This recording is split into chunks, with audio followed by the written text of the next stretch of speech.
So we're still working on why the sky is blue, and the sort of big idea that we have out at the moment here is that you can have a charge, and we're sort of settling on this color here that has these electric field lines going all around it.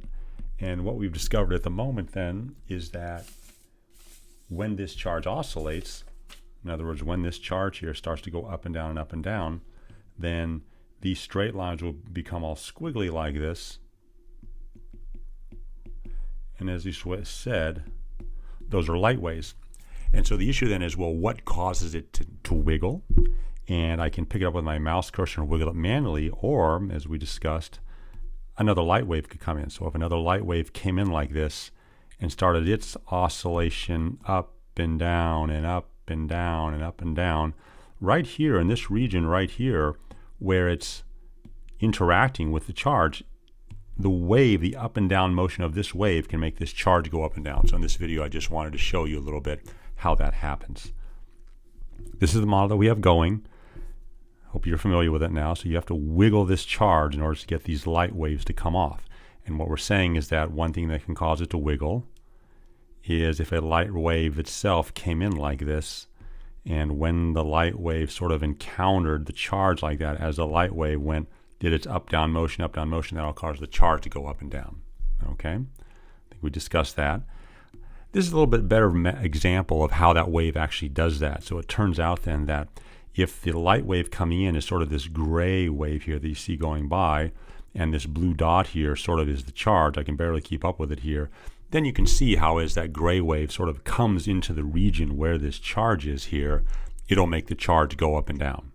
Go up and down, up and down. Just watch that gray wave. So that gray wave is the other light wave that's coming in here. So I'll try to, that is the other light wave. And we'll talk about where that comes from in a minute. I'll try to draw an arrow to it, but right there, and I realize the green arrow isn't always pointing to the gray one, but right there, you see it's pointing to it. That's the light wave. And of course, this thing in here would be our charge. And so once again, right there, the arrow works. Right there, the arrow works. You know, that kind of thing. And so once again, we have a moving charge. It's going up and down, up and down. So yep, you bet. In the case like this here, because I shouldn't use white, but in this charge here, we'll see those light waves going out in all directions. So this is a case here where light waves are generated by a charge that was moved from another light wave. So the issue then in the blue sky then is, you know, where are the charges?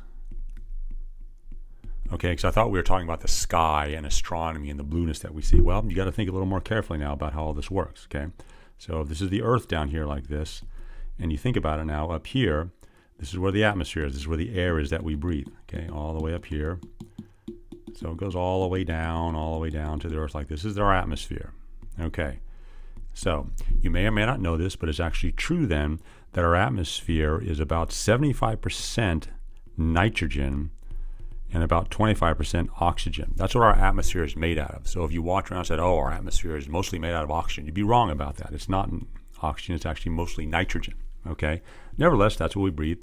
And we're still on this question about, well, where do these charges come from? Where are they all? Well, they're in the nitrogen and the oxygen. Now, you know now, as sort of a college student, that molecules are made out of charges, right? So if you went in here and say took this little bitty N2 molecule right here and like magnified it times like 1 billion times or something like that, you know, what would you see if you could magnify a molecule? This isn't an atom now, it's a molecule.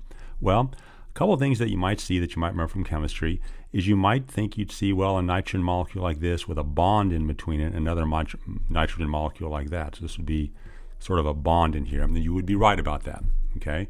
If you magnified it even further, or maybe even the same sort of magnification and had a different view, maybe that bond would even be sort of a movable spring like this. These springs are very popular models in chemistry classes and things to describe how a bond holds molecules together. This one here is a little too rigid because it turns out molecules can vibrate, and so by putting a spring in there, it gets you thinking, oh, I know, a molecule is kind of like two nitrogen balls that are held together by a spring. And I'll sort of draw the cartoon figure for oscillating like that. In other words, this nitrogen molecule can sort of go out and back this way. This one can go out and back that way. So the molecule can kind of vibrate. And this is the model that we need to think about the most here for the blue sky. And let me just put one more view that you might see out there. If you went really, really far down and magnified really, really far into a molecule, you might just see something like this. You might see a positive charge like that, and you might see a negative charge like that, and somehow they're sort of bonded or bound together. So this would be the nucleus, and this might be, the electrons. And I'll say, well, of what? Electrons and nucleus of what? Well, of a nitrogen molecule. So that's where the charges are, right? You can't just say it's air up there. Well, you can, but at some level, if you're trying to describe things like blue sky, you'll have to go a bit deeper and go, something's got to be going on with those molecules in the atmosphere. And indeed, these molecules are charged. So that's how you're going to start, made up of charges. And so that's how you're going to start wrapping in some of the things that we've been discussing about these oscillating charges, making light waves and that sort of thing.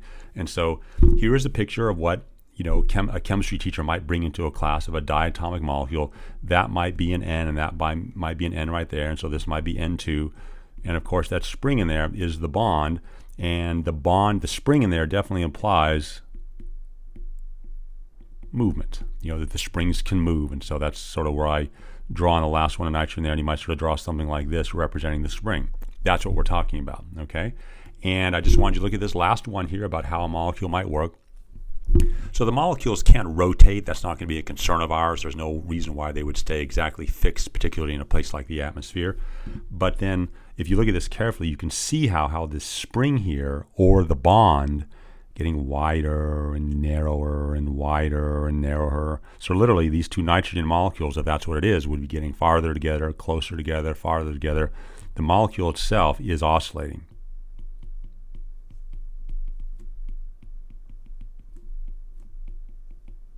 Okay, and those are the ideas to keep in mind as we go forward, and keep in mind that this thing that we're drawing that sort of looks like this can be N2, or it could even be O2, just some diatomic molecule. Okay, we'll wrap this up and get into more of the specifics in the next video.